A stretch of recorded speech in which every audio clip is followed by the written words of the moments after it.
In a world ruled by blood and prophecy, Aurelia Sterling is a seer haunted by a singular, terrifying vision: her own death at the hands of Alpha King Gregory Bastian. An ancient edict declares the king must secure his reign by the blood of his destined mate. For Gregory, it is a dreadful duty. For Aurelia, it is a death sentence. But when they finally meet, the unthinkable happens. The mate bond snaps into place, undeniable and absolute. He is the man fated to kill her, but he is also the man fated to love her. And in a world of savage magic and dark conspiracies, their fated bond might be the only thing that can save them, or the very thing that destroys them both.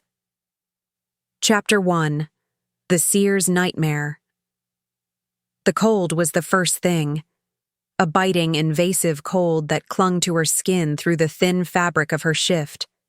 Pine needles whipped her face as she ran. Her bare feet, already numb, stumbled over frozen roots and sharp stones. Her breath plumed in the frigid air, each gasp a painful tear in her lungs. She didn't dare look back. She could feel him. A howl tore through the night, closer this time. It was not the desperate cry of a lone wolf. This howl was steeped in raw, dominant authority. It was a command. It was a sentence. It rattled her bones and made her stumble, her ankle twisting painfully. She knew it was useless to run. She always ran, and he always caught her. Aurelia scrambled forward, her palms scraping against the icy earth. She tripped, sprawling onto a patch of snow-dusted ground. She tried to rise, but a shadow fell over her.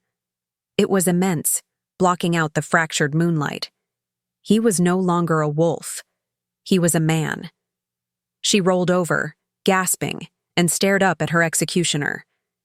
He was a silhouette of power, his shoulders broad enough to carry the weight of the kingdom.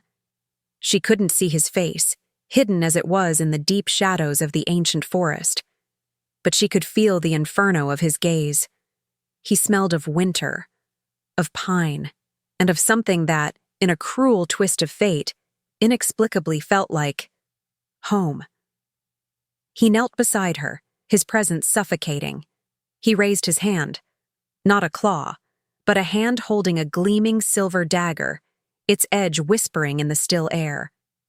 "It is the only way," his voice rumbled, a sound like an avalanche, full of gravel and reluctant sorrow. She could only whisper one word, the same word as always. Why?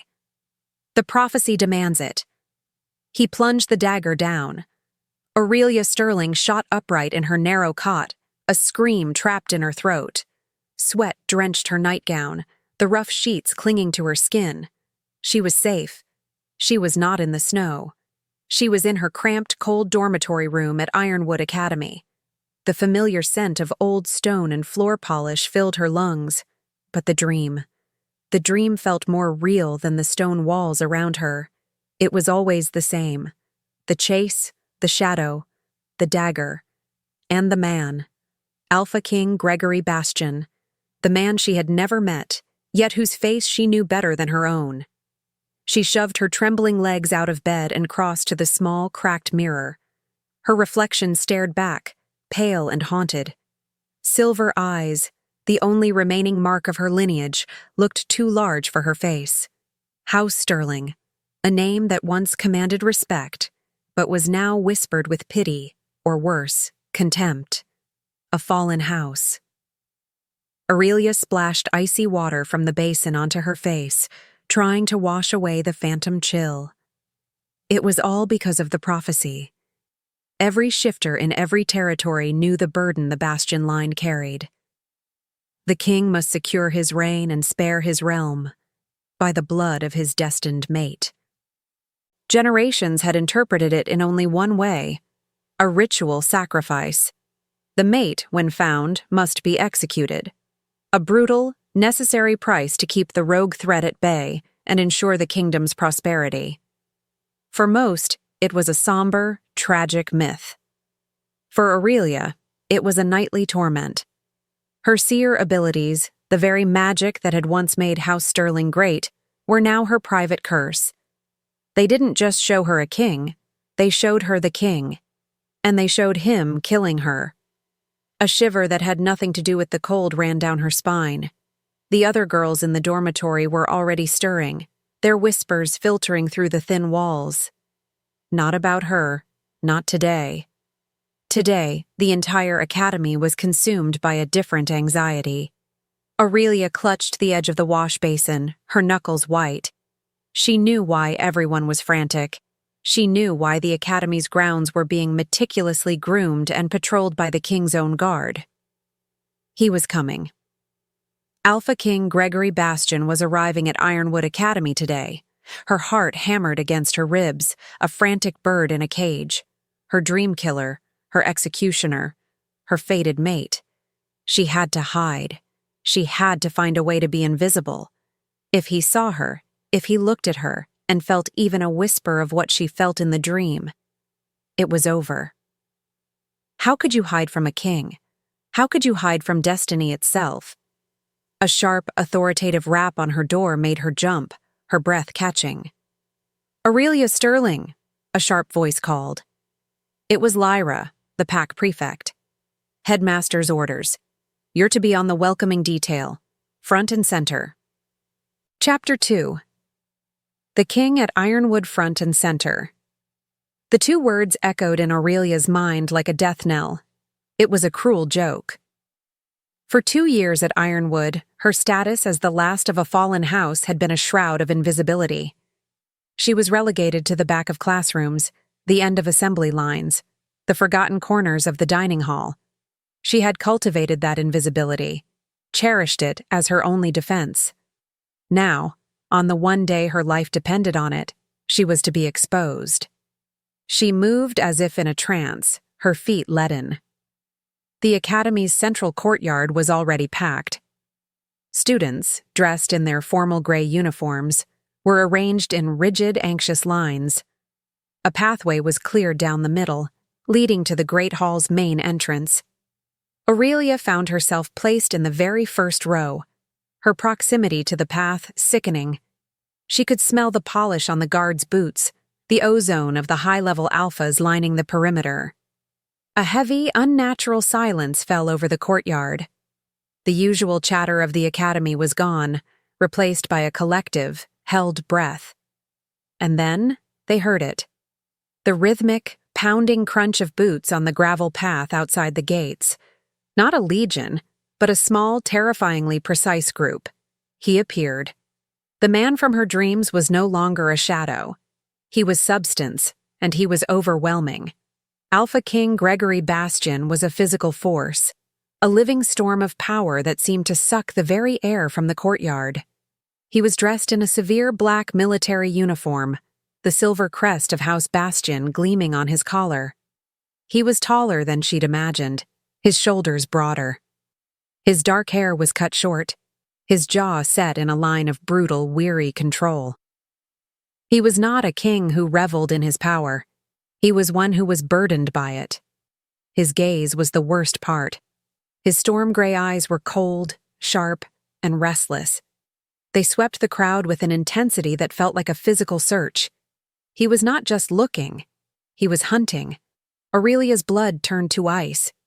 She instinctively tried to shrink, to make herself small, tucking her head down and partially hiding behind the taller, broader shoulders of the boy next to her. She held her breath, willing herself to be a stone, a leaf, anything but a person. He walked past, flanked by his guards. Aurelia's eyes darted to the man at his right, Lord Caspian, his chief advisor, an older wolf with a placid, almost gentle face and silvering hair. He seemed to be the only one unaffected by the king's tense aura. Gregory paused, not even 10 feet from her. He stopped walking. Aurelia's heart slammed against her ribs so hard she thought it would break. He frowned, his head tilting slightly, as if catching a scent on the wind. That scent? Her scent. She prayed for the wind to change.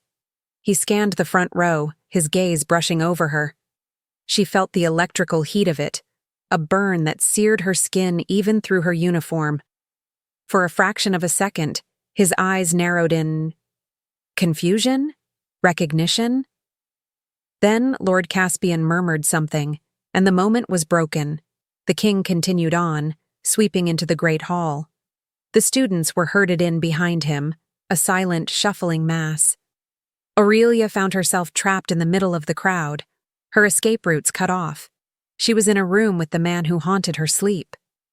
The great oak doors of the hall swung shut behind them with a heavy final thud. There was no escape. Chapter 3. The Bond That Binds. The air in the great hall was thick enough to choke on. The vaulted ceilings, usually so grand, now felt oppressive, like the inside of a tomb. Gregory Bastian stood on the raised dais, a thundercloud of raw authority. He was not listening to the headmaster's fawning welcome speech. His gray eyes were in motion again, detached from the proceedings, engaged in that same relentless personal hunt. Aurelia was rooted in the center of the hall, surrounded. She kept her head bowed, her gaze fixed on the polished stone floor. Do not look at him. Do not draw his eye. Be invisible. Be nothing. She could feel his focus moving over the crowd, a palpable weight that made her skin prickle. She could feel it getting closer. She recited the names of ancient, forgotten constellations in her mind, a desperate mantra to anchor herself. He was scanning her row.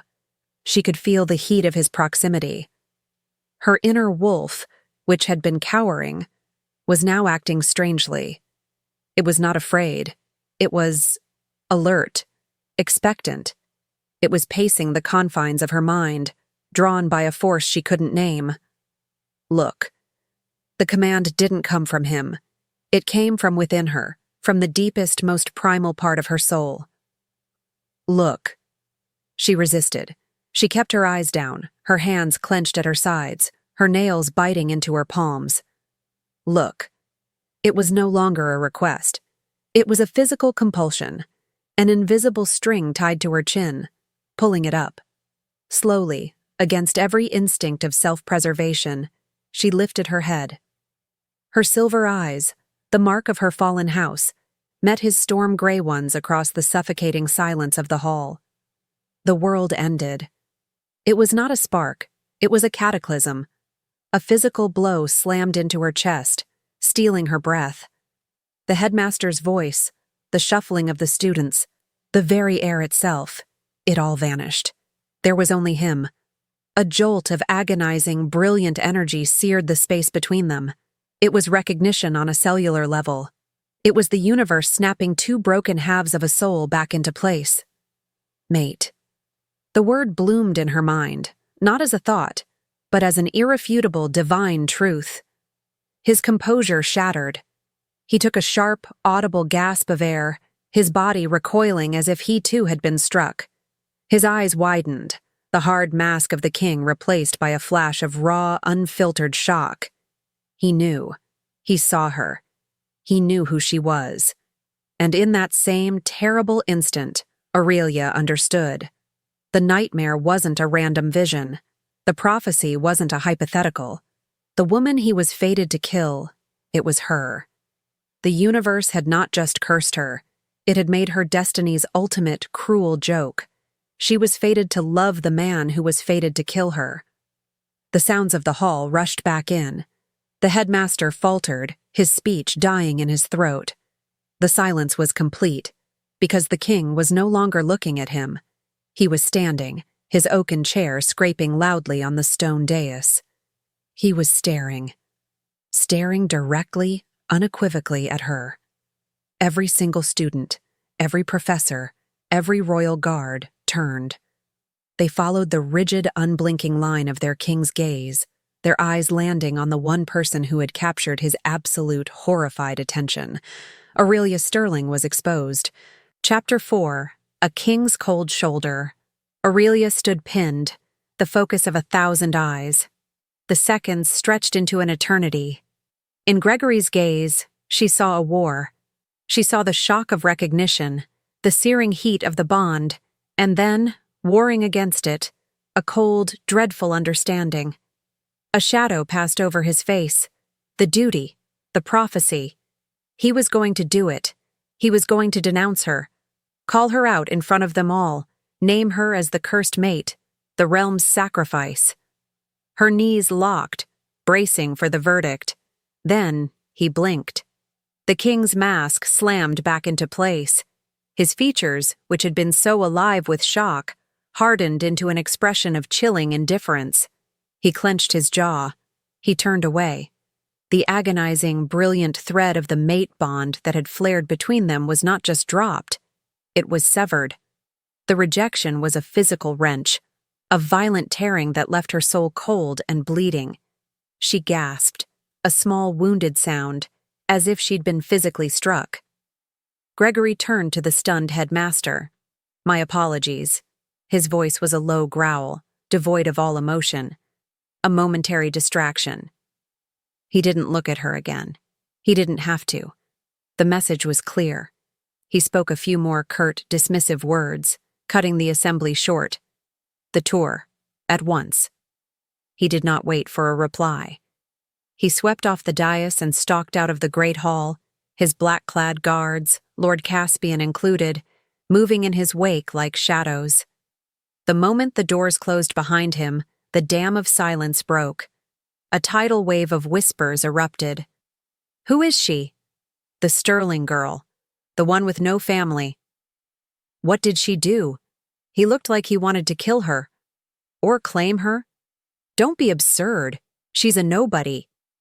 Aurelia was frozen, her face burning with a humiliation so profound it eclipsed her fear. This was worse. He hadn't just seen her. He had recognized her, and in front of the entire academy, he had rejected her. He had made his choice. He would follow the prophecy. But first he would let the world know that she was nothing to him. She fled. She shoved her way through the knots of whispering students, ignoring their stares and pointed fingers. She ran from the hall, down the corridors, and didn't stop until she was back in her own dormitory. She spent the rest of the day in her room, a pariah. She skipped her lessons. She skipped the evening meal. The whispers had followed her. She was no longer invisible. She was the king's distraction. The girl who had, for one insane moment, held the Alpha King's attention. Night fell. She sat in the dark, her bag on her bed. She was resolved. She had to leave. Run, just like in her dream. But this time she would run for real. She would not be a sacrifice. She was shoving her last tunic into the bag when a sound made her freeze. A soft scratch. She went utterly still, her ears straining. It came again. Scratch. Scratch. It was coming from her window. Aurelia's blood ran cold. She stared at the window, her heart in her throat. Her room was on the 3rd floor. Chapter 5. The Midnight Confession. The latch on her window clicked. Aurelia snatched the heaviest object within reach, a thick, leather-bound volume on territorial law. She scrambled back, her heart hammering against her ribs as the window slowly slid upward from the outside. A dark-gloved hand gripped the sill. A moment later, a massive, dark-clad figure swung from the eaves of the roof and landed with a soundless, predatory grace inside her tiny room. The moonlight framed him. Alpha King Gregory Bastian. He was no longer in his formal uniform, but in black fatigues. He straightened to his full, imposing height, and her dorm room, already small, seemed to shrink to the size of a matchbox. "Get out!" Aurelia hissed, her voice trembling. She hefted the book, her only weapon. "Have you come to finish it? To do it quietly where no one can see?" "Be silent," he commanded. But the voice was not the cold, public growl of the king. It was strained, raw, and desperate. He pulled his gloves off, his hands restless. In the dim light, she could see he was not the calm, collected ruler from the assembly. He was haunted. "Do you think you're the only one?" he bit out, his voice low. Aurelia's fear faltered, replaced by a surge of bitter anger. "The only one what? The only one you've terrified? The only one you've publicly humiliated?" He stalked forward, and the room was so small he was suddenly, overwhelmingly there.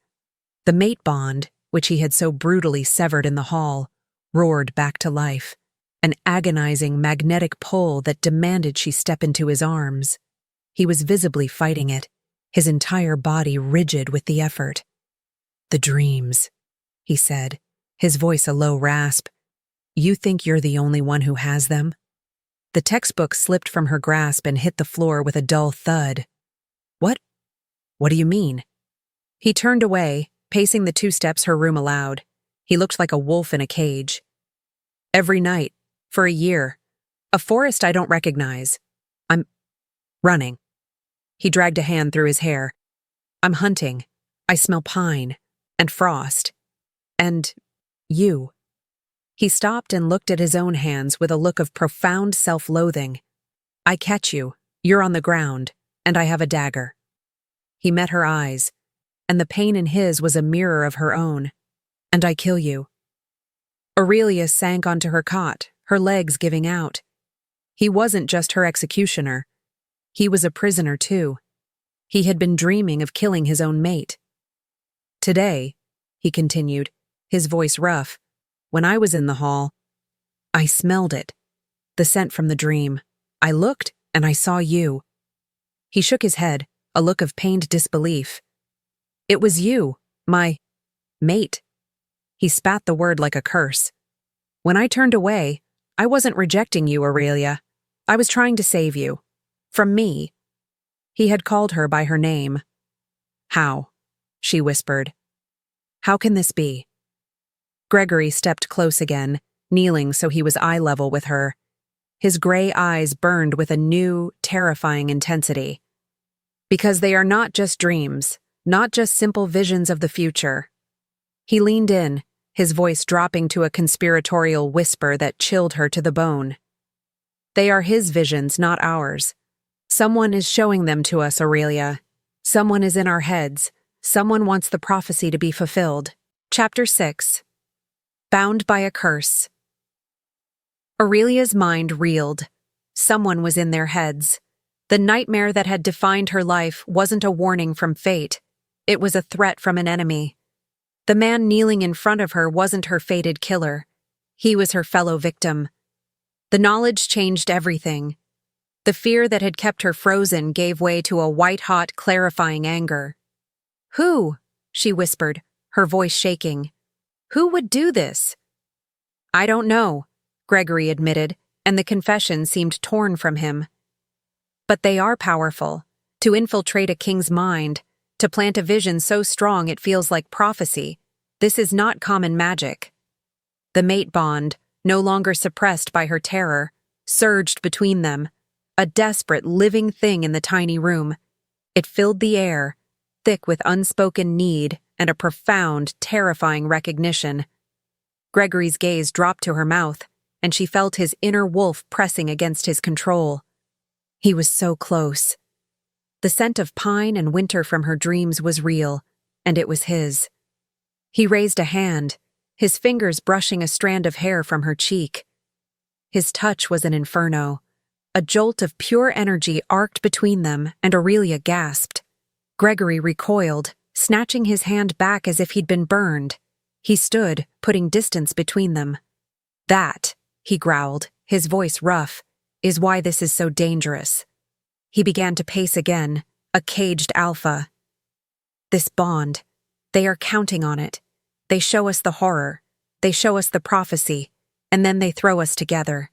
They want me to find you, and they want me to believe the only way to save my people is to... He couldn't say the words. "To kill me," Aurelia finished for him, her voice flat. His eyes snapped to hers, flint gray and burning. "I will not." The words were a vow, an oath of iron. "I will not be a puppet." He crossed to the window.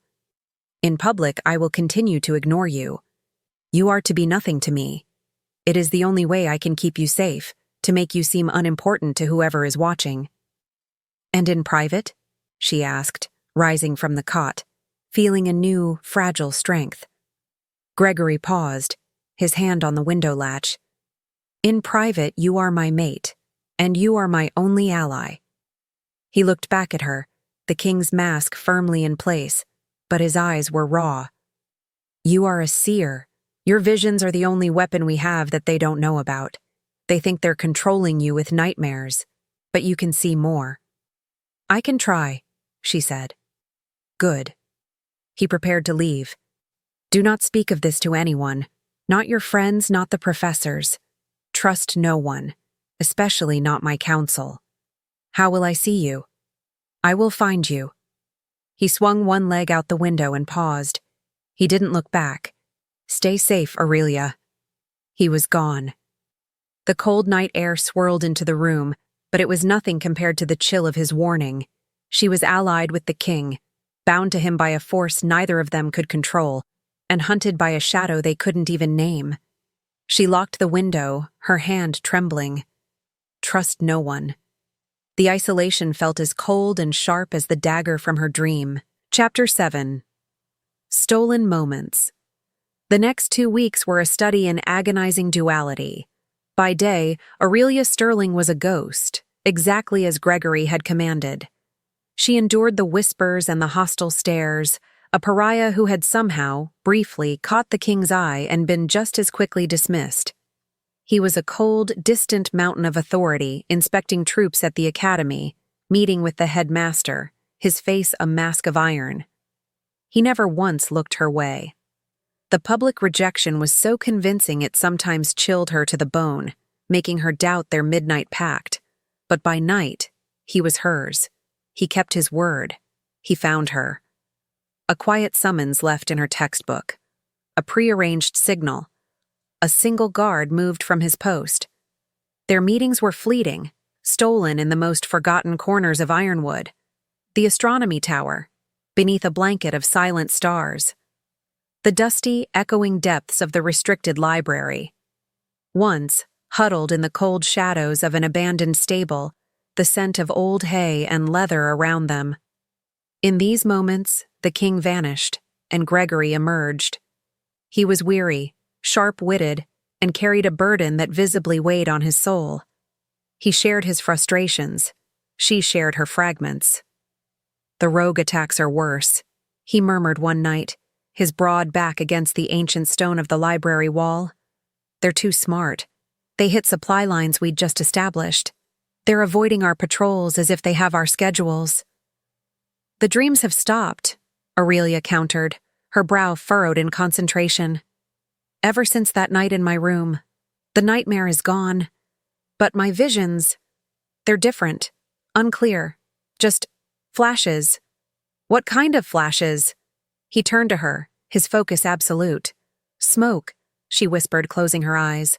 Fire, the tang of blood, and a sound. A low, guttural chanting. It's not our language. He watched her, his gaze intense. Dark magic. I think so. She met his eyes, and the air crackled. This was the hardest part. The proximity. The bond thrummed between them. A low, constant hum that demanded they close the small distance. They were allies, but they were also mate and mate. The longing was a physical ache. They're getting bolder, he said, his voice dropping. Another village was hit, Stonebrook, near the eastern ridge. It was supposed to be a secret refuge under my personal protection. Only my inner council knew of it. Aurelia's head snapped up. A leak. Yes. His face was grim. I have a traitor on my council. A cold dread washed over her. The enemy wasn't just outside the gates. He was inside. He was standing right next to the king. Suddenly, a new sound intruded. Heavy boots. The thud-thud-thud of a guard patrol coming their way, much earlier than scheduled. Gregory reacted instantly. He grabbed her, his arm like a steel band around her waist. He didn't make a sound, simply pulled her backward, deep into the narrow, unlit gap between two towering bookshelves. They were pressed together in the pitch black, chest to chest. She could feel the solid, thumping beat of his heart against hers. His breath was hot on her temple. The bond flared, a silent, blazing supernova in the dark, and she had to bite her lip to keep from making a sound as the guards passed their hiding place. Chapter 8. The Conspiracy in Shadows. The near discovery in the library left them both shaken. Gregory's security was compromised, and the risk of their secret meetings had become too great. He left the academy the next day, a grim, formal departure that left Aurelia feeling utterly alone. He had returned to the capital, leaving her surrounded by potential enemies. Her only purpose now was to see. She threw herself into her research, haunting the library. But this time, she wasn't looking for prophecy. She was looking for any mention of dark magic, of mental infiltration, of the guttural language from her flashes. The other students gave her a wide berth. The king's distraction had become the academy's resident ghoul. The vision hit her not in the library, but in the sterile quiet of the potions lab. She was measuring dried wolf's bane, the bitter scent sharp in her nose, when the room dissolved. She was no longer in the lab. She was in a cold, pine-filled forest. Her forest. The nightmare. But this time, she was not running. She was an observer, hidden in the trees. Below her, in a small clearing, was a group of rogues.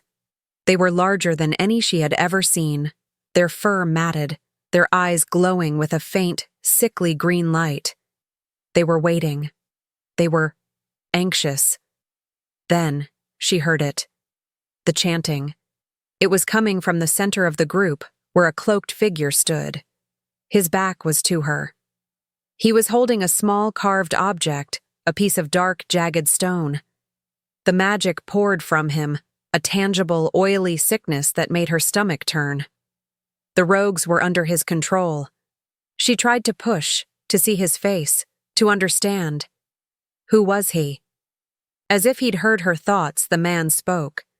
His voice was low, and it was not the chanting. It was normal. The king's scouts will be here by dawn. You will let 2 of them escape. They must report what they see. The rest are yours. Aurelia's blood ran cold. This wasn't a random attack. This was the Stonebrook massacre. This was the leak. She pushed harder, desperate to see the traitor. Turn around. Turn around. The vision fractured. The cloaked man stiffened, as if he sensed her. He began to turn his head.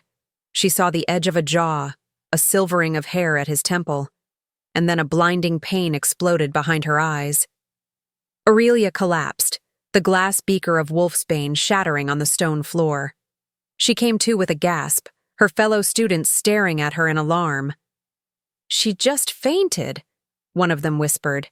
"Get a prefect." Aurelia ignored them. She scrambled to her feet, her mind racing.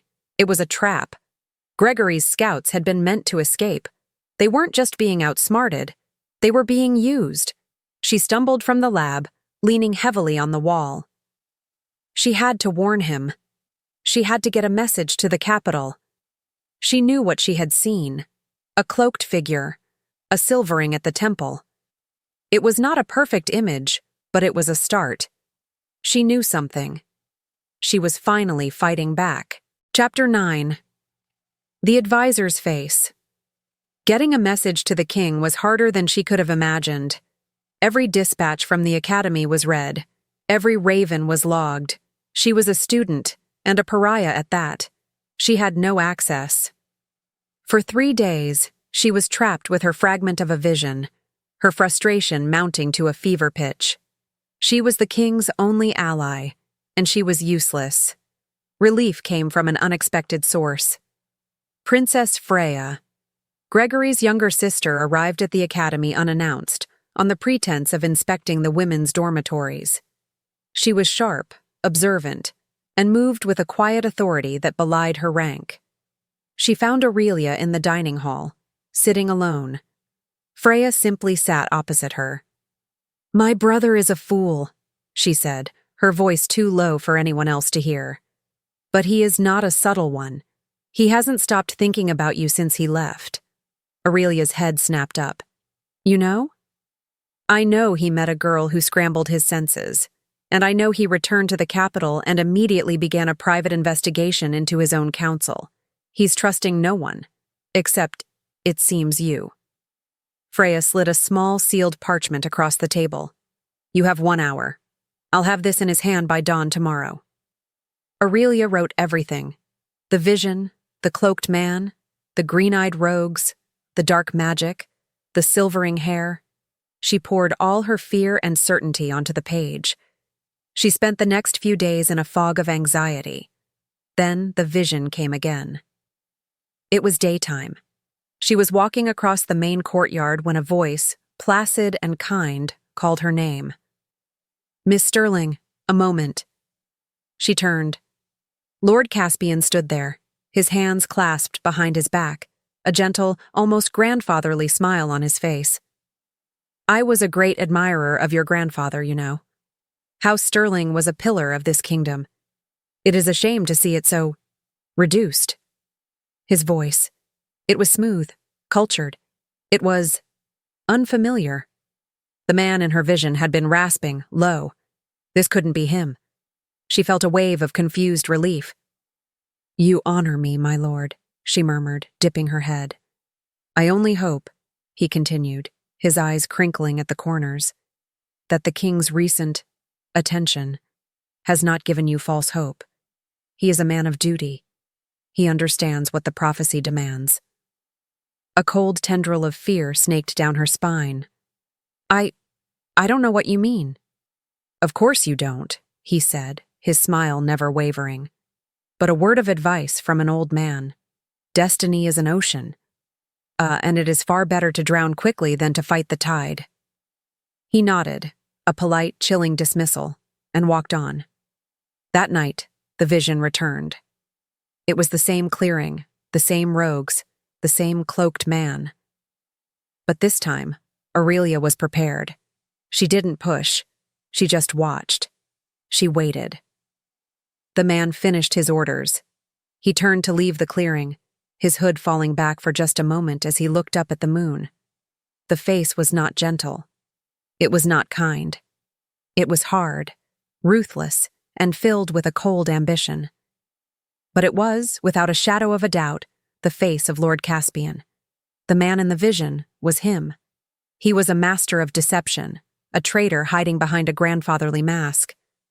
Aurelia's breath hitched. She wasn't just observing. She was there. And in that moment, he sensed her.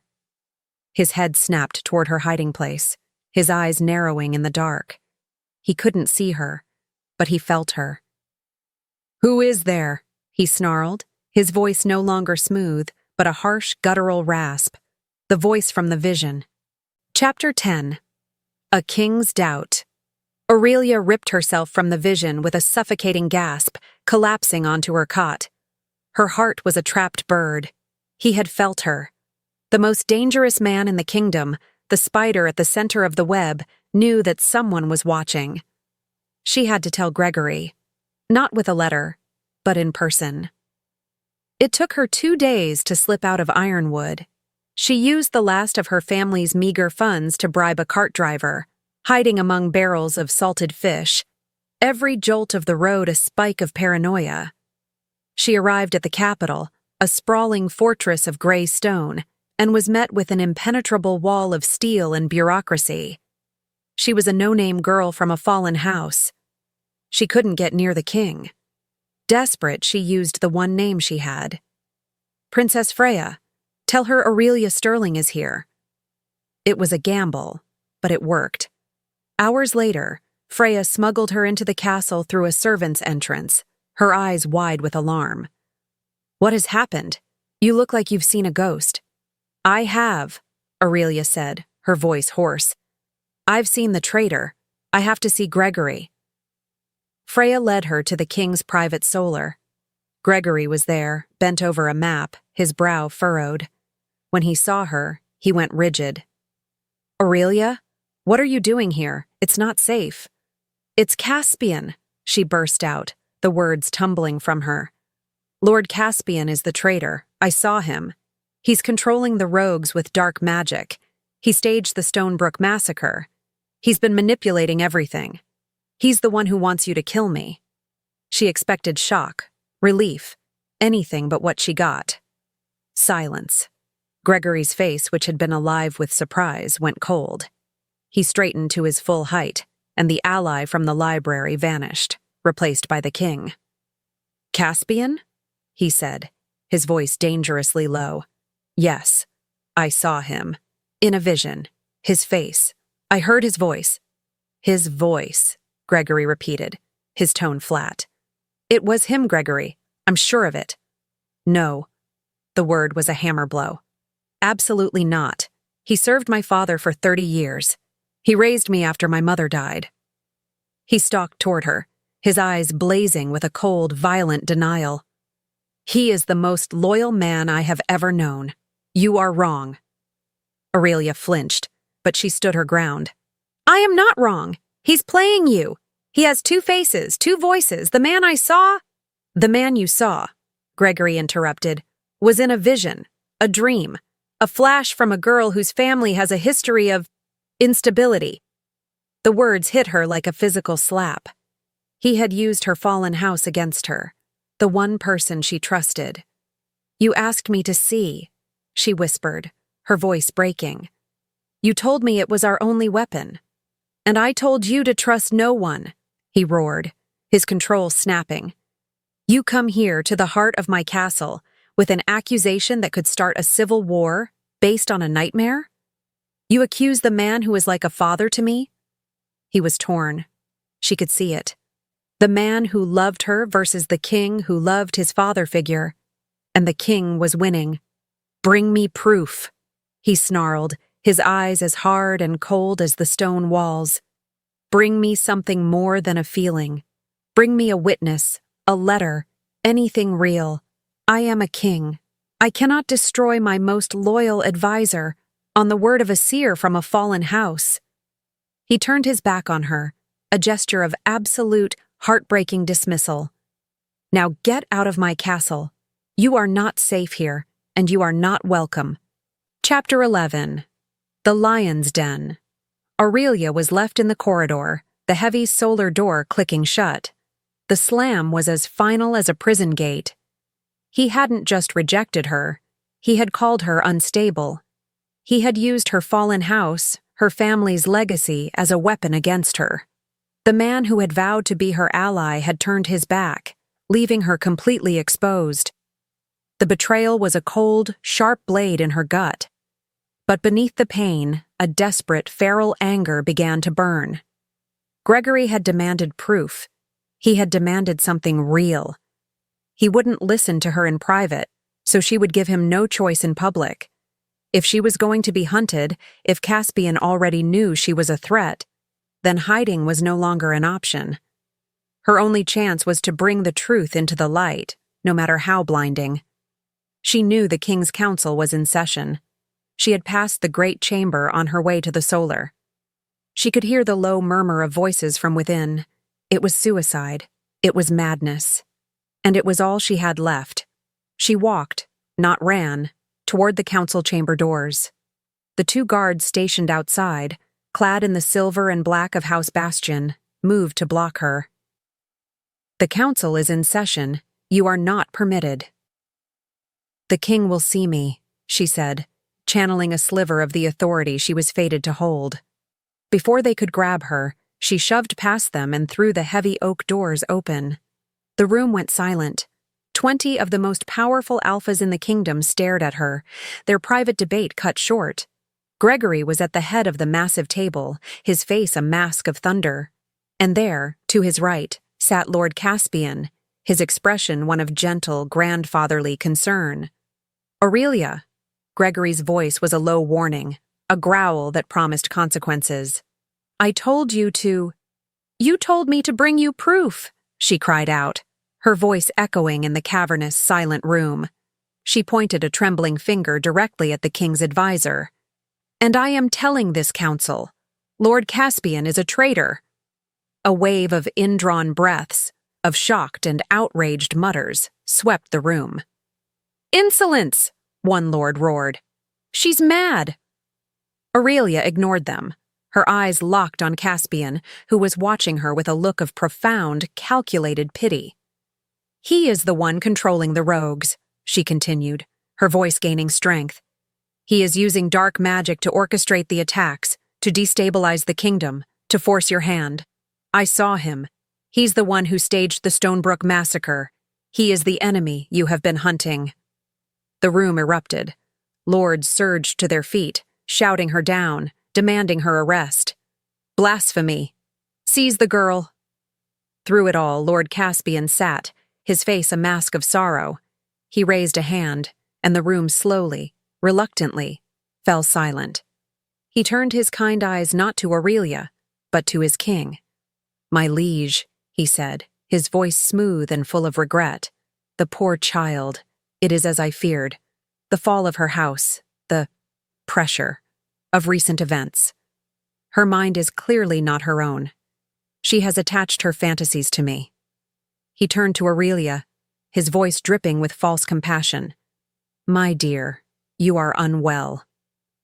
He had painted her as hysterical, as a delusional, power-hungry girl, and in that room, full of old, powerful men, it was the easiest, most believable story. Aurelia looked at Gregory, her last hope.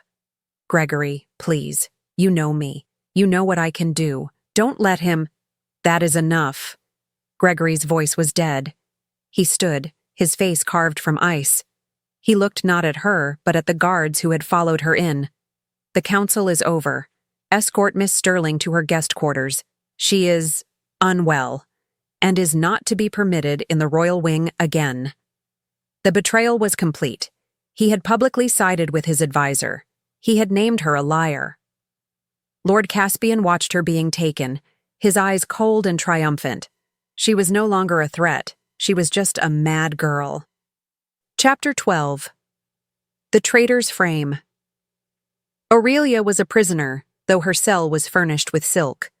The guest quarters were luxurious, but the door was locked from the outside, a guard posted down the hall. She was trapped. She had played her only card, and it had been a disastrous failure. She hadn't just failed to expose Caspian. She had given him all the power. He had the king's ear, the council's support, and now, the perfect excuse to dispose of her. She paced the room, the mate bond a dull, throbbing ache of rejection. Gregory hadn't believed her. He had seen the truth in her eyes and chosen to believe the lie. She knew Caspian wouldn't wait long. He couldn't. He had to cement his victory, to remove her from the board permanently. The blow fell the next morning. A commotion in the hall. An alarm. Shouts of treason and spy. Her door was unlocked and burst open. It was not Caspian, but Captain Valerius of the King's Guard, a man with a face like a closed fist. Gregory was behind him, his expression grim. And behind him, looking heartbroken, was Lord Caspian. "What is this?" Aurelia demanded, her heart sinking. "Search the room," Valerius snapped. The guards were brutal. They overturned her mattress, tore her meager travel bag apart, ripped tapestries from the wall. "My king," one of the guards called from the fireplace. He reached deep into the chimney flue and pulled out a small, oilskin-wrapped bundle. "What have you found?" Gregory asked, his voice lethally quiet. The guard unwrapped it. Inside was a detailed map of the royal grain routes, the very routes that had been ambushed just last week. Tucked in the map's fold was a small leather pouch. Valerius opened it, and a sulfuric, rotten smell filled the room, the dark powder of black magic. "This," Valerius said, "is the same substance found at the Stonebrook massacre." "It's a lie!" Aurelia screamed, her eyes finding Caspian. "He planted it. He put it there. Gregory, you know he's the traitor." Caspian looked at his king, his eyes wet with unshed tears. "My liege, I had so hoped it was just madness. But this is high treason." Aurelia looked at Gregory, pleading with her eyes. "See me. See the truth. Remember our bond. Remember the library. Remember your vow." He looked at the map. He looked at the black powder. And then, slowly, he looked at her. His face was a void. Every trace of the man who had climbed her window, the ally who had held her in the dark, was gone. There was only the king. "Aurelia Sterling," he said, his voice echoing in the silent room. "You are hereby charged with high treason and conspiracy with the enemy. Seize her. Take her to the cells." The guards grabbed her arms.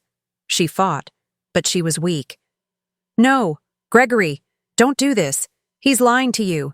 He's the one. Gregory." He turned his back as they dragged her from the room. Chapter 13. The King's Betrayal. The dungeons were a shock of cold, damp stone after the guest quarters. The scent of mildew, straw, and old despair filled her lungs. They threw her into a cell, the iron bars slamming shut with a sound of utter finality. She was done. She had lost. The man she was fated to love, the man who was her other half, had just condemned her. He believed the frame-up. He had chosen the word of his advisor over the frantic, desperate truth of his own mate. The bond was a cruel, burning shackle, linking her to the man who was about to sign her death warrant. Hours passed, or perhaps a day. Time was a blur of shadows and the distant dripping of water. She was lost in a fog of despair when footsteps echoed in the corridor. Not the heavy thud of guards, a lighter, measured tread. Lord Caspian appeared out of the darkness, his face illuminated by a single torch. The kind, grandfatherly mask was gone. In its place was a look of cold, reptilian satisfaction.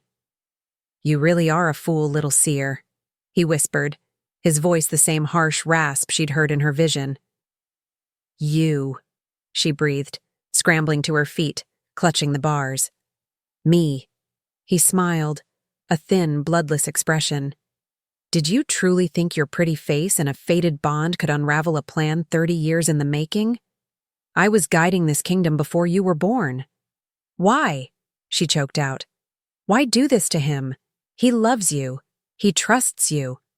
"He is weak," Caspian snarled, his civility gone. "He, like his father, believes in mercy, in understanding.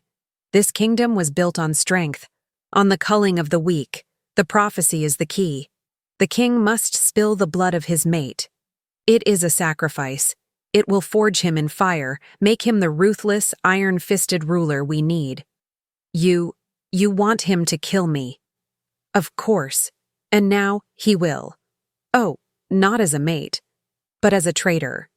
The effect will be the same. The realm will see him pass sentence on the one he was fated for. They will see his duty conquer his heart. It will make him a legend." He leaned closer. "You should have stayed invisible." He left her in the dark. The next day, she was dragged back to the council chamber. It was not a discussion, it was a sentencing. Gregory sat on the throne, his face like granite. "Aurelia Sterling," he began, his voice booming. "You have been found guilty of high treason. The evidence is absolute." She looked at him, her heart shattering. "Don't do this. Please, Gregory. See me." He looked up, and his eyes finally met hers. They were dead, cold, empty, and final. He was a stranger. "For your crimes against the crown and in league with our enemies," he declared, his voice ringing with absolute regal authority, "you will be confined to the high tower to await your public trial. The verdict is guilty. The only sentence is death." Chapter 14. The Gilded Cage. The high tower was a step up from the dungeon, but a cage all the same. The room was circular, the single window barred. She was truly alone, high above the city, a spectacle for the crows. The betrayal was so complete it had hollowed her out, leaving nothing but a cold, aching void where the bond used to be. Caspian had won. Gregory had believed him. She was going to die. 2 nights passed. She ate nothing. She did nothing but stare at the bars, waiting for the executioner. On the 3rd night, she heard a sound. Not the heavy bolt of the guard's door, but the quiet, metallic snick of a key in the lock. She pressed herself against the far wall, her heart leaping. A small, cloaked figure slipped inside and bolted the door. The figure lowered her hood. "Princess Freya." Aurelia's voice was a rough croak. "We don't have much time," Freya said, her voice a low, urgent whisper. "Are you hurt? Hurt?" Aurelia's despair turned to a bitter, hysterical laugh. "Your brother just signed my death warrant. He believes Caspian. He called me a traitor. He left me to rot." "You fool," Freya snapped, crossing the room and grabbing Aurelia's arms. "He's protecting you." Aurelia stared at her, uncomprehending. "What?" "Think, Aurelia. Use that seer's brain. The moment you accused Caspian in the council, you were a dead woman. Caspian would have had you poisoned, stabbed in a corridor, or accidentally killed by a rogue arrow. He couldn't let you live. The only place he couldn't get to you was in official custody." "But the evidence." He believed it. "He knew it was planted," Freya hissed. "He saw the look on Caspian's face. He knew. But he had no proof. The council was with Caspian. If he had defended you, they would have turned on him, called him weak or worse, your co-conspirator. Caspian would have staged a coup within the hour." Aurelia's mind was spinning. So the dungeon, the trial, was a show. By publicly arresting you as a traitor, he's playing Caspian's game. He's made you a public spectacle. Now Caspian has to wait for a public trial. He can't just murder you, and that, Aurelia, is a trial Gregory will control. He's only pretending to be Caspian's puppet. He's buying you time. The love she thought was dead, the bond she thought was severed, roared back to life, a painful, brilliant flood. He hadn't betrayed her. He had saved her. "He sent me," Freya said, her eyes gleaming in the dark. "He's back in the solar, tearing apart 30 years of Caspian's records, looking for the proof. He's doing his part." She pulled a dark, heavy cloak from under her own. "Now we do ours." "What are we doing?" "He can't get you out, but I can." Freya smiled, a sharp, feral grin. "Gregory is investigating the man. You and we're going to investigate the prophecy. We're going to see the Oracle Alicia." Chapter 15. The Journey to the Oracle. The escape was a heart-stopping blur. Freya knew the castle's secrets, the hidden passages, the servants' stairs, the blind spots in the patrol routes. They moved like shadows, Aurelia's heart in her throat with every distant shout, every clanging bit of steel. Freya was risking everything. This was treason, plain and simple. They reached the stables, the air sharp with hay and horses. Freya had 2 saddled and waiting. "We ride northwest, and we don't stop till dawn," Freya ordered, swinging onto her horse.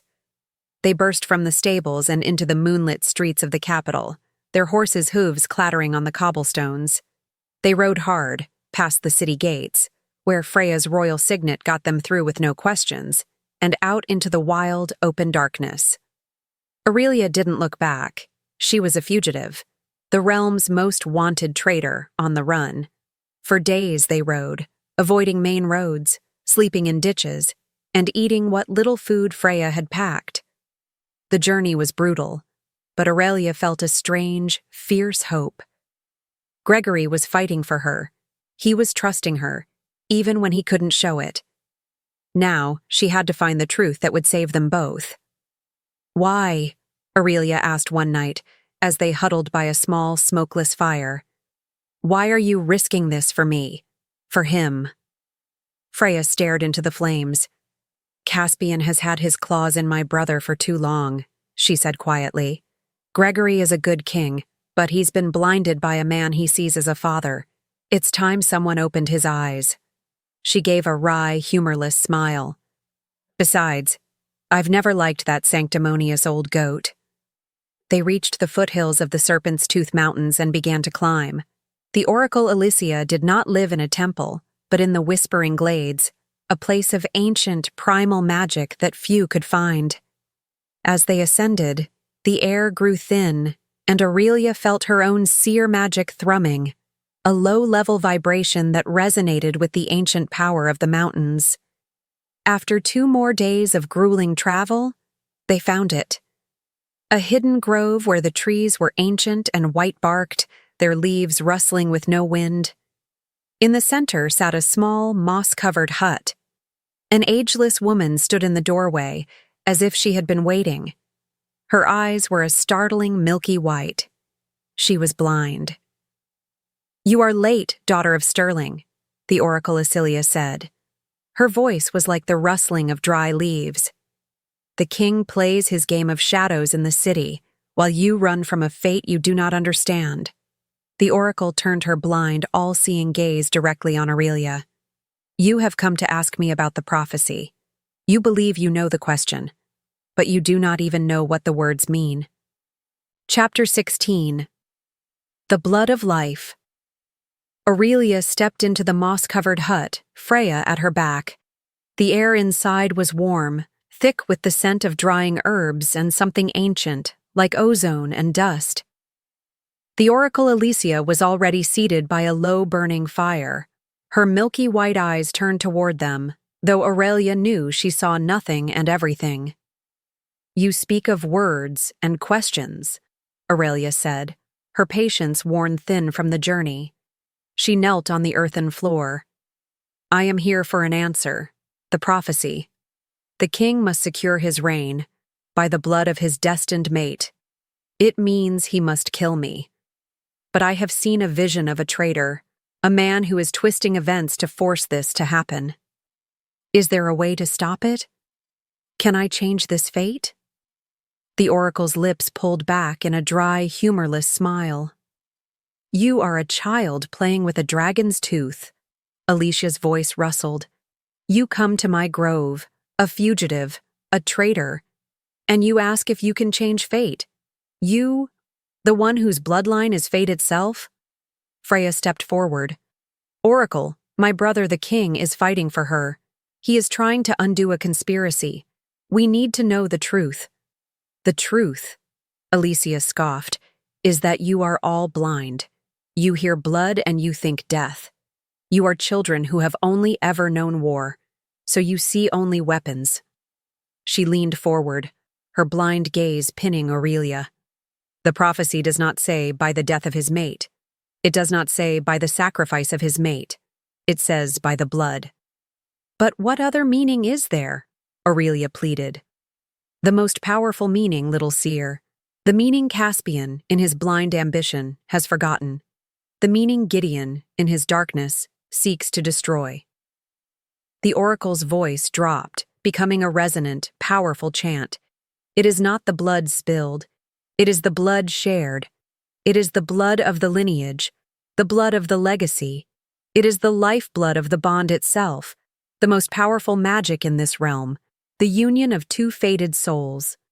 Aurelia's world tilted on its axis. "Lifeblood. Lineage. You mean—" "The prophecy was never a curse, child. It was a promise. The king's reign would be secured not by a death that would forge him, but by the one thing that could truly unite the pacts, a new generation, a child, a legacy of life. That is the blood of his destined mate that will spare the realm. The nightmare, the dagger. It wasn't a vision of fate. It was a perversion, a lie whispered by Caspian and his master, designed to make Gregory murder the very person, the very lineage, that was meant to save them all. So Aurelia's voice trembled. "I have to live." "You must," Alicia confirmed. "But the traitor you exposed is only a pawn. His master, the one who hides behind the dark magic, is the true threat." The oracle's face suddenly tightened, her head turning as if listening to a distant scream. "He knows. The web is broken, and he is coming." Her blind eyes found Aurelia's. "You have your truth. It is time to stop running. Your trial is set to begin, and you, daughter of Sterling, must be present to claim your destiny." Aurelia looked at Freya, her heart a hammer. The oracle wasn't telling her to hide. She was telling her to return to her own execution. Chapter 17. The Trial of the Seer. Returning to the capital was more dangerous than fleeing it. They were fugitives, and Caspian's men would be watching every road. But Freya was royalty, and Aurelia was now armed with a truth more powerful than any sword. They rode with a grim, new purpose, slipping into the city under the cover of a merchant's caravan just after dawn. The city was buzzing. the trial of the king's traitorous mate, was the only thing on anyone's lips. Aurelia didn't sneak into the castle. She didn't hide. She and Freya walked straight to the main gates of the great hall, where the tribunal was set to begin. When the guards saw her, they drew their swords. "The fugitive! Seize her!" "I am no fugitive," Aurelia said, her voice clear and carrying, drawing the attention of the nobles and commoners gathering. "I am Aurelia of House Sterling, and I am here for my trial." The guards faltered, stunned by her audacity. She walked past their lowered blades and into the hall. It was packed, a sea of hostile, jeering, and curious faces.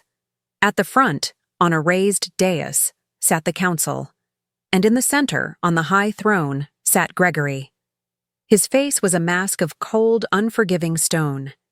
He looked as if he hadn't slept in days. When he saw her walk in, his eyes widened almost imperceptibly, his knuckles turning white on the arm of his throne. Lord Caspian sat to his right, a picture of smug, sorrowful duty. He saw her and smiled, a predatory gleam in his eye. She had walked right back into his trap.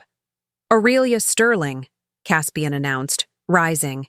His voice was sonorous, full of false gravity. "You have spared us the trouble of a hunt. Do you come to confess your treason?" "I come to speak the truth," she said, her voice not wavering. The trial was a farce. Caspian presented his irrefutable evidence. He brought forth the planted map. He displayed the pouch of dark powder. He called 2 guards, their eyes shifty, their palms clearly greased, who swore on their honor they had seen Aurelia sneaking from the rookery, no doubt sending messages to the rogues. Caspian paced before the throne. "The evidence is absolute. This girl, in her bitterness from her fallen house, allied herself with our enemies. She used her influence over our king to gain access to our deepest secrets. She is a spy, a traitor, and a witch." The crowd roared. "Death! Traitor!" He raised his hand for silence. "It breaks my heart. But the prophecy, it seems it will be fulfilled after all. Not by a fated sacrifice, but by a righteous execution." He turned to Gregory. "My king, the people demand justice. I ask you to do your sacred duty. Put aside any lingering fondness for this creature and cleanse the realm. I ask for the sentence of death." All eyes turned to the king. Gregory sat, his face unreadable. He had not looked at her once. He had not defended her. The bond was a screaming void between them. Was this still his plan? Or had she misread everything? He rose slowly from the throne, his great black cloak settling around him. His cold, storm-gray eyes finally met hers. "Aurelia Sterling," his voice boomed, devoid of all warmth. "You have heard the charges. You have seen the evidence laid against you. Have you anything to say in your defense?" The hall held its breath. Caspian was smiling. Aurelia, armed with the oracle's truth, stood tall. "I do." Chapter 18. The Vision for All. "I have no defense," Aurelia said, her voice ringing with a sudden, startling power. "For I have done nothing that requires one. I have only the truth." Lord Caspian let out a small, indulgent laugh, as if to a delusional child. "The truth, my dear? And what truth is that?" Aurelia ignored him. She looked past the hostile council, past the jeering crowd. She looked directly at Gregory. "Lord Caspian has called me a traitor. He has shown you maps and powders and paid men. He has told you I am mad." She took a deep breath. "He is a gifted storyteller, but I am a seer. He wants you to believe his lies. I will show you his truth." "This is madness," Caspian snapped, his composure slipping. "She is stalling. Seize her." "Let her speak," Gregory commanded. His voice was flat, but his eyes, locked on Aurelia, were blazing.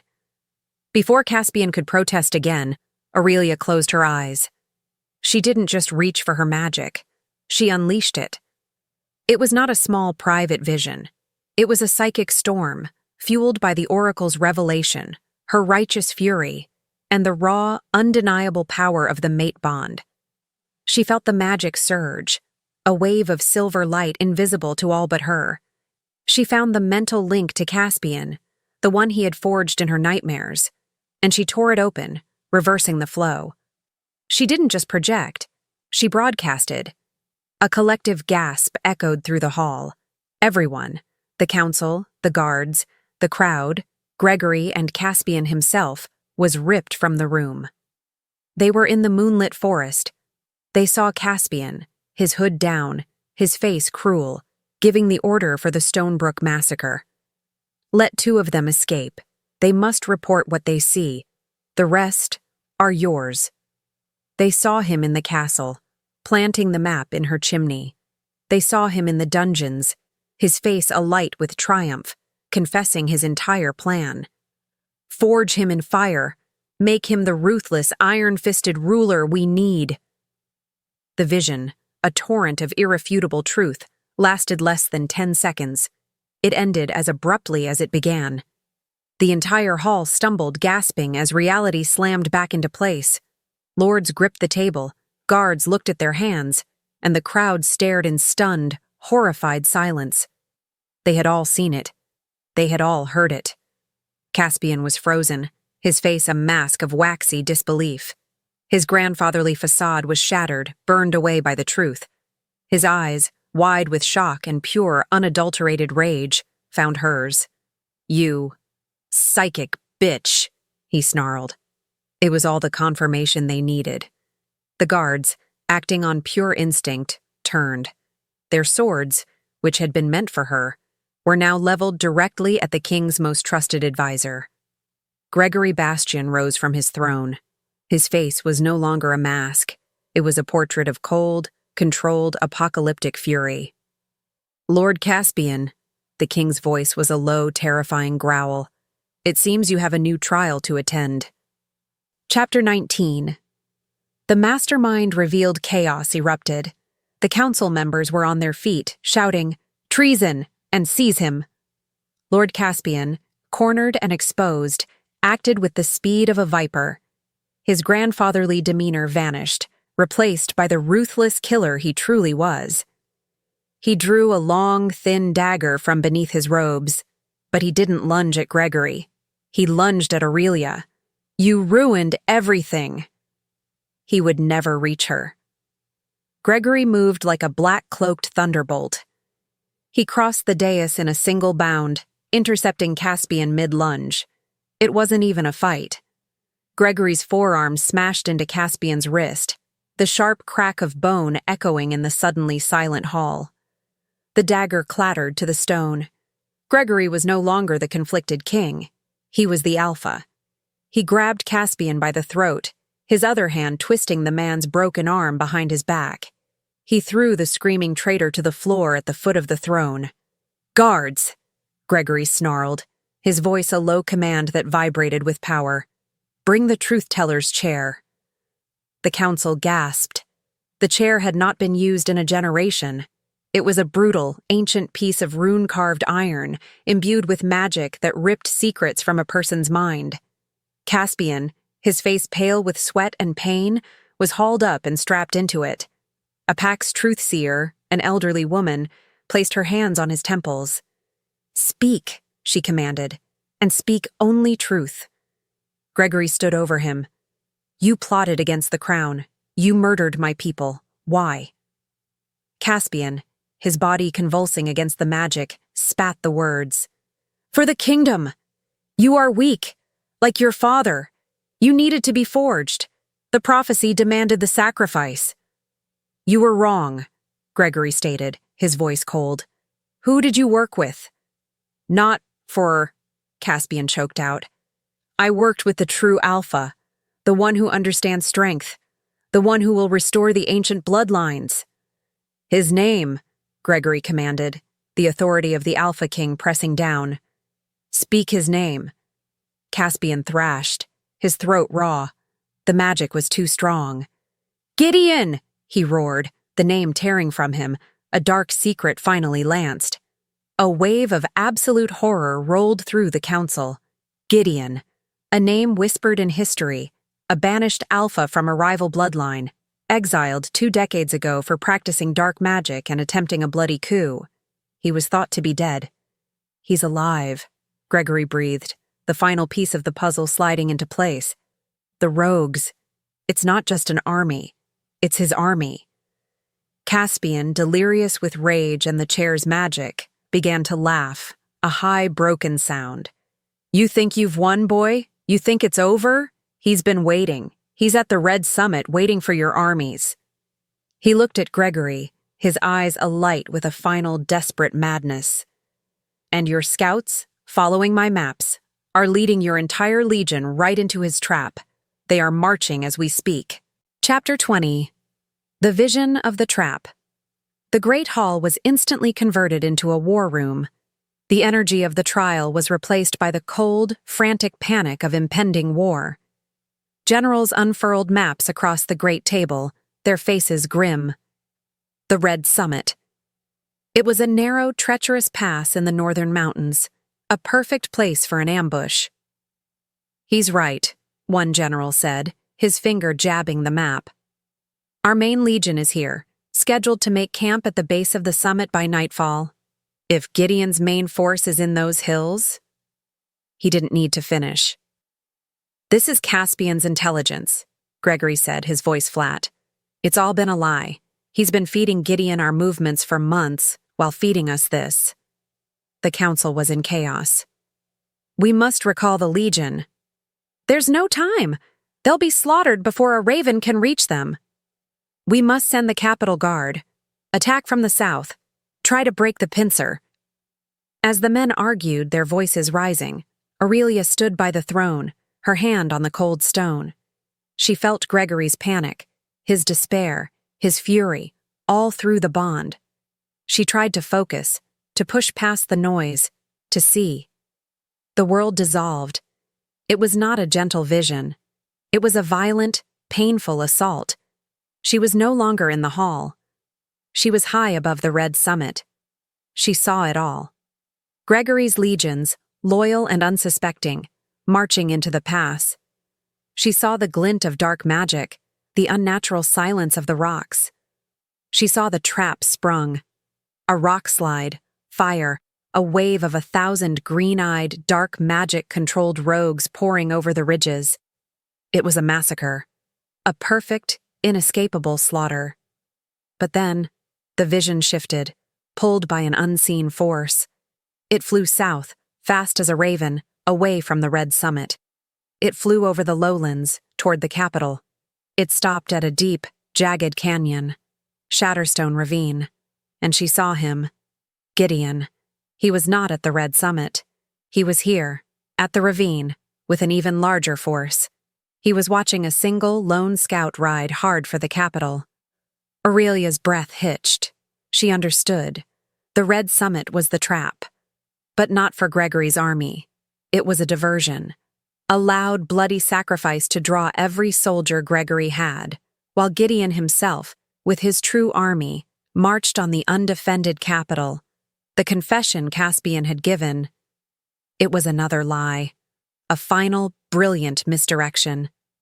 Aurelia gasped, her eyes flying open. She stumbled forward, collapsing against the war table, scattering the maps. He's lying, she choked out. The entire room went silent. Every eye turned to her. Gregory was at her side in an instant, his hands gripping her shoulders, the first time he had willingly touched her in public. The contact was electric, a jolt of pure, solid strength. Aurelia? What is it? What did you see? She looked up, her silver eyes wide with the terror of her vision, meeting his storm gray ones. Caspian's confession. It's a lie, a trap within a trap. She pointed a trembling finger at the map. The army at the Red Summit. It's real, but it's a sacrifice. Gideon isn't there. He's here. She tapped the location. Shatterstone Ravine. He's letting his army at the summit be found to draw all your forces north. He's marching on the capital. Now. Chapter 21. The Battle at Shatterstone Ravine. The war room was frozen. Aurelia's words hung in the air, a terrifying, impossible truth. The generals stared, their faces aghast. "It's a feint," one of them protested. "A guess. We cannot divert our entire legion from the Red Summit based on a vision." "Are you questioning your queen?" a new voice snapped. Princess Freya stood in the doorway, armed and armored. "She is not my queen yet," the general retorted. She is my mate." Gregory's voice cut through the room like a blade. All debate ceased. He stalked to the war table, his eyes never leaving Aurelia's. The public rejection, the trial, the betrayal, it all melted away, revealing the raw, unshakable truth of his trust. He swept the old maps to the floor. "You saw him, you are sure." It was not a question. It was a statement. "I am," Aurelia said, her voice solid. "The Red Summit is a slaughterhouse meant to bleed you. Shatterstone Ravine is the dagger aimed at the capital's heart." Gregory became the Alpha King. "General Valerius," he snapped, "take 2 companies of the Royal Guard, ride for the Red Summit, make noise, harass their flank, look like an army, but do not engage. It is a diversion. Your goal is to slow them and save as many of our men as you can, then fall back." "And the capital, my king?" Gregory drew his own sword, the sound of it singing in the hall. "The capital is my hunt." He turned to the remaining elite capital guard. "Gideon wants my throne. He will have to take it from my corpse. We ride for Shatterstone Ravine. We ambush the ambushers. For the crown. For the realm." A unified roar shook the hall. They rode out, a small, elite force of 200, with their king at the front. Aurelia rode beside him, not in a prisoner's shift, but in a suit of black leather armor Freya had provided. She was no longer a victim. She was a weapon. Shatterstone Ravine was a jagged scar in the earth, a deep, narrow canyon that was the only fast approach to the capital from the south. They arrived an hour before dusk, the low-angle sun casting long, treacherous shadows. "Where?" Gregory murmured, his company of alphas fanning out, silent as ghosts, into the rocks above the gorge.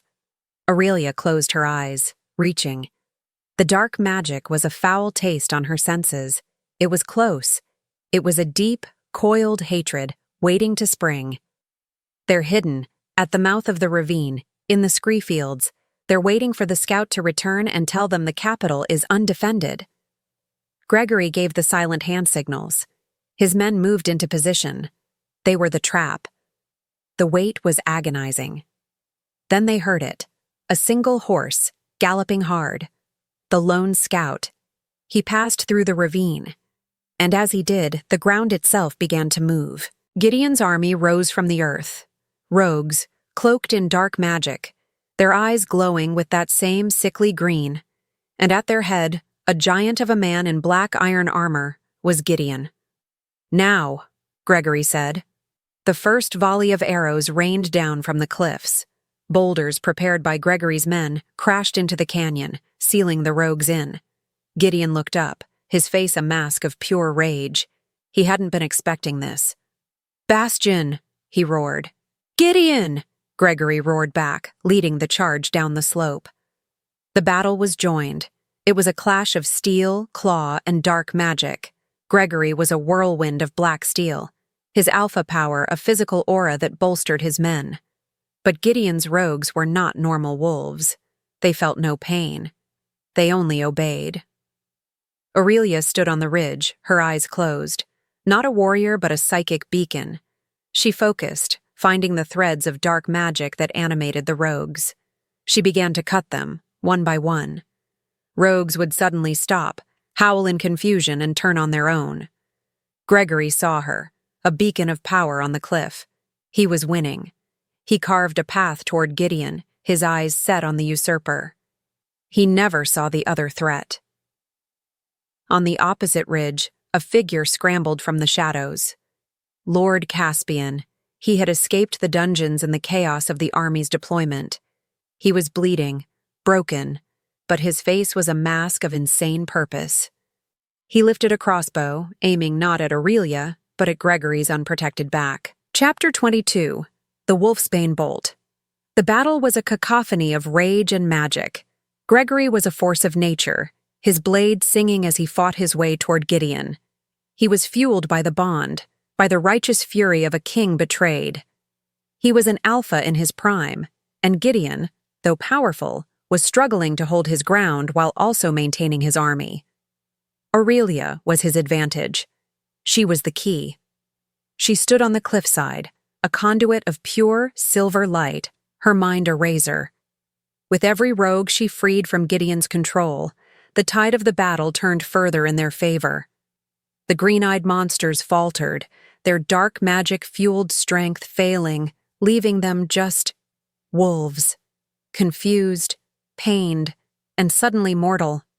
She felt the shift in the air before she saw it, a new spike of hatred, a focused, murderous intent that was not from Gideon. Her eyes snapped open. She scanned the opposite ridge, and she saw him. Caspian. He was a broken gargoyle, his arm at a sickening angle, but he had the heavy crossbow braced on the rocks. He was aiming. His target was clear. Gregory, his back exposed as he parried a blow from one of Gideon's lieutenants. Aurelia saw the calculation in Caspian's eyes. He still believed in his twisted prophecy. If he couldn't force Gregory to kill the mate, he would do it himself. No. Her vision flashed. The bolt. It wasn't aimed at her. It was aimed at Gregory. She saw the fletching. It was black, soaked in a dark, oily liquid, wolfsbane, the deadliest, most agonizing poison to their kind. It was too far to warn him. There was no time. The twang of the crossbow string cut through the din of battle. "Gregory!" she screamed. She didn't think. She ran, half leaping, half falling down the rocky incline. He was too far. The bolt was too fast. Gregory heard her scream. He turned, confused. He saw the bolt in the air, a black streak of death. He tried to raise his shield, but he was too slow. Aurelia threw herself forward. She didn't just shove him. She slammed into him with the full force of her momentum, a desperate, flying tackle that sent them both sprawling to the ground. Gregory roared in surprise, and Aurelia screamed. The bolt had missed his heart, but it had not missed her. It was embedded deep in her shoulder, just below the collarbone. The pain was immediate, a fire of pure, unadulterated agony. It was not just a puncture. It was a chemical, all-consuming burn. She gasped, her hands clawing at the wound, but her fingers were already going numb. "Aurelia!" Gregory's roar of rage turned into a cry of sheer terror. He scrambled to her, his hands hovering over the black-fletched bolt. He could see the black veins already spreading from the wound, a spiderweb of death moving toward her heart. She looked up at him, her silver eyes wide with shock and pain. It burns," she whispered. On the far ridge, Caspian saw his shot had hit the wrong target. But as he watched the poison spread, he began to laugh, a high, broken sound of triumph. He had still fulfilled the prophecy. The mate was dying. Gregory looked at her, at the spreading poison, and he knew. He had minutes, perhaps only seconds. Chapter 23. The Bond of Healing. The world narrowed to the single agonizing point of the wolfsbane. Gregory cradled Aurelia, his armor stained with her blood. The battle raged around them. Gideon was pressing his advantage. Freya was screaming orders, but they were in the eye of the storm. "No," Gregory whispered, his voice a broken growl. "I did not find you just to lose you. I will not let this happen." He remembered the oracle's words, the blood of his destined mate. Not death blood, life blood, the lineage, the bond itself. It was never a curse. It was the cure. "Heal," he commanded, his voice low. Nothing happened. The poison spread, her breathing becoming a shallow, wet gasp. Caspian's laughter echoed from the ridge. Gregory's desperation turned to a primal alpha rage. This was not a request.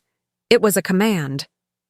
He placed his hand over the wound, ignoring the searing, corrosive burn of the wolfsbane. He closed his eyes. He didn't just push his magic. He pulled on the mate bond, that living divine thread that connected their souls. "You are my mate, Aurelia Sterling," he roared, his voice booming with an ancient alpha authority that made the very rocks tremble. "Your life is mine. Your blood is mine, and I command you to live." It was not a healing. It was an exorcism. He poured his own life force, his vitality, his pure alpha magic, and the faded, white-hot energy of the bond itself into her body. The wolfsbane, a thing of dark magic and death, could not coexist with the raw, divine magic of life. Aurelia screamed as the power flooded her. It was a fire, fighting a fire. The black veins on her skin sizzled, smoked, and then began to recede. The poison was being burned away, purified. Gregory ripped the bolt from her shoulder and watched, in awestruck wonder, as the wound pulled itself closed, leaving only clean new skin. Aurelia gasped, a deep, shuddering intake of pure air. Her eyes flew open. The silver irises were no longer just silver. They were glowing, shot through with the same stormy gray of his. She was healed. He pulled her to her feet. They didn't speak. They didn't need to. They were no longer two halves. They were one. They turned, united, and faced the battle. Aurelia raised her hand. She was no longer just cutting threads. She could see the source. She saw Gideon, his dark aura pulsing. She saw the river of dark magic that flowed from him into his army. She clenched her fist and shattered it. The entire rogue army collapsed. Hundreds of wolves, howling in pain and confusion, as the green light in their eyes vanished. The dark magic was gone, leaving them mortal. Gideon staggered, clutching his head, a scream of rage tearing from his throat. His power was broken. He looked up just in time to see Gregory leaping at him. If Gregory was a storm before, he was a hurricane now. His mate had almost died. His kingdom had been threatened. His rage was righteous. The fight between the two alphas was not a duel. It was an execution. Gregory was faster, stronger, his every move precise. He disarmed Gideon, broke his arm, and slammed him to the ground, his claws extended, resting just above the usurper's throat. The surviving rogues whimpered and bowed. The Capitol Guard cheered. The battle was over. The sun was rising. Chapter 24. The Fated Queen. 6 months later, the Great Hall was unrecognizable. The dark, heavy tapestries of war had been replaced with banners of silver and gold, the colors of House Bastian and the risen House Sterling. The room was packed, not with hostile lords, but with the leaders of every pack in the realm, their faces filled with hope. This was not a trial. It was a coronation. Aurelia stood on the dais, not in leather armor, but in a gown of midnight blue. Gregory, his own crown on his head, stood before her. He held the delicate silver crown of the queen. "Aurelia of House Sterling," he said, his voice, so often a commander's growl, now thick with an emotion all could hear. "You were the seer who saw the truth, the ally who exposed the shadow, the warrior who saved her king, and the mate who saved his soul." He placed the crown on her head. "I name you Aurelia Bastian, queen of all pacts, my queen, my mate, my life." He kissed her, and the hall erupted in a cheer that shook the very foundations of the castle. Their reign was a new dawn. The kingdom, so long ruled by the fear of a misinterpreted prophecy, was now guided by compassion and truth. Gideon and Caspian were in the deepest, magic-proof cells, their dark magic broken. Princess Freya, now head of the new council, helped implement the new policies. The surviving rogues, freed from Gideon's control, were not executed. They were given a choice: join a rehabilitation program overseen by pack elders or be exiled to the wastelands. Most chose to be healed. Aurelia, now embraced for her gift, used her visions openly. She foresaw a crop blight, allowing the kingdom to diversify its stores and prevent a famine. She identified the location of a collapsing mountain pass, saving a village. She was not a curse. She was a blessing. One night, months later, Gregory entered their solar. He was weary from a long council meeting, but his face softened as he saw her. She was standing by the large open window, looking out over the peaceful, moonlit capital. He came up behind her, sliding his arms around her waist, pulling her back against his chest. His large hands came to rest on her stomach. It was no longer flat, but gently, beautifully rounded. "The kingdom is secure," he whispered, his lips brushing her temple. "Yes," she whispered back, covering his hands with her own. "The prophecy," he began, his voice thick, "is fulfilled," she finished. She turned in his arms, her silver eyes glowing with love, and looked up at him. "The blood of his destined mate. It was never about death, my love." She placed his hand firmly on the curve of her stomach, where their child, their legacy, grew. It was always about life. Gregory bent his head and kissed her, a long, slow kiss of profound peace. They had been fated to be a tragedy, a curse to their people, but they had looked at the destiny written for them and had, with love, trust, and impossible courage, written their own.